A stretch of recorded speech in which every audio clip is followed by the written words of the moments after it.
Protests from the local residents of Bancharidara meant vehicles carrying waste of Kathmandu Valley were compelled to return without disposing the garbage.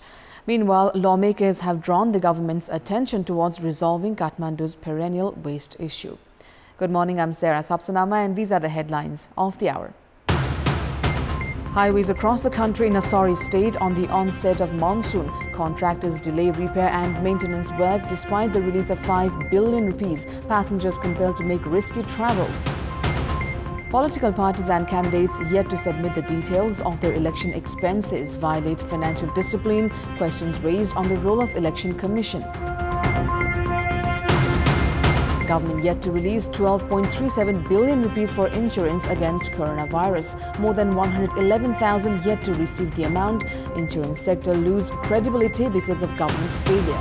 And Nepal suffers 2-0 defeat against Jordan in the first match under third round of AFC Asian Cup qualifiers. The second match scheduled against Kuwait on Saturday. A number of roads damaged since last year by rain-induced disasters have yet to resume full operation as the government has failed to repair them. Construction companies contracted for the task too have resorted to protest, citing rise in price of construction materials, while the general public are compelled to take up risky journeys. People in the hilly districts of Province 1 tend to opt for walking instead of commuting on rainy days. The government allocates annual budget for road repair and maintenance. However, the condition of damaged road sections in highways like Godari, Mechi, Koshi and Siddhartha have remained unchanged. Likewise, road sections between Kakadbhitta to Mahendranagar in the East-West Highway and Nobise to Pokhara in the Prithvi Highway 2 are in a sorry state. Experts have opined the government's reliance on contractor companies for maintenance and repair works instead of concerned road divisions has caused the delays. The Roads Board Nepal has allocated over 5 billion rupees for repair works this year. However, contractor companies have not moved ahead with their projects, citing rise in prices of construction materials. Around 3 million people take up long-distance journeys across the country each day, and the poor road conditions has only raised the risk of more accidents.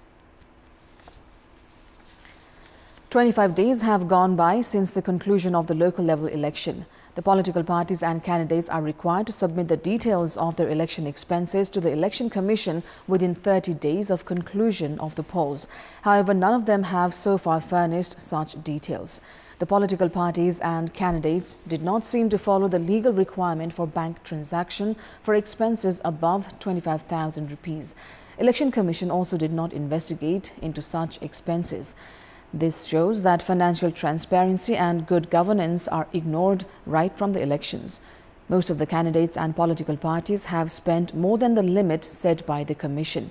However, while furnishing their statements of transactions, they show their expenditure well under the bracket. This is a consequence of lack of financial transparency and honesty from political parties. In the previous election, the political parties and candidates had spent more than 60 billion rupees in addition to undocumented expenses. Meanwhile, there is no approximation of election expenditure of political parties and candidates during the recent polls. Around 111,000 individuals are still waiting for their COVID insurance payments despite the lapse of 2 years since the government announced it would clear the pending payments. The amount that government needs to provide to insurance companies totals to around 12,370 million rupees. Analysts have opined the government made a hasty decision while introducing the COVID insurance package. The government had announced during the budget for Nepal's fiscal year 2077-78 that it would bear the burden for insurance companies that were unable to pay their clients. Insurance Board has said the government has not paid heed to their repeated requests to release the funds. More than 1,758,000 individuals had applied for COVID insurance. Insurance companies had received a premium of over 1 billion rupees. 163,346 of those insured had claimed for their insurance amount that totaled to 15,859 million rupees. However, only 50,545 have received their payments so far. The dilly-dallying by authorities in clearing the payments has only dented the image of insurance companies, Insurance Board and the government itself. Time now for our segment Public Pulse, where you text us with your opinion.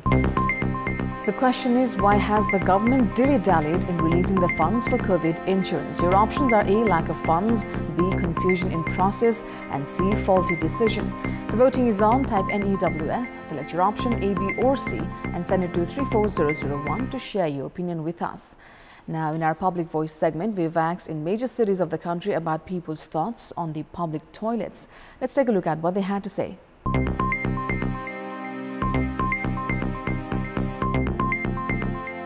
Chia खानालाई अथवा कुनै खाजा पसलमै बस्नुपर्छ बस्नै नसकिने अवस्थामा हुन्छ धेरै खासै म्यानेज भएको छैन कहीं छ भने त्यहाँ एकदमै फोहोर छ सार्वजनिक शौचालय छैन राम्रो अवस्थाको चाहिँ छैन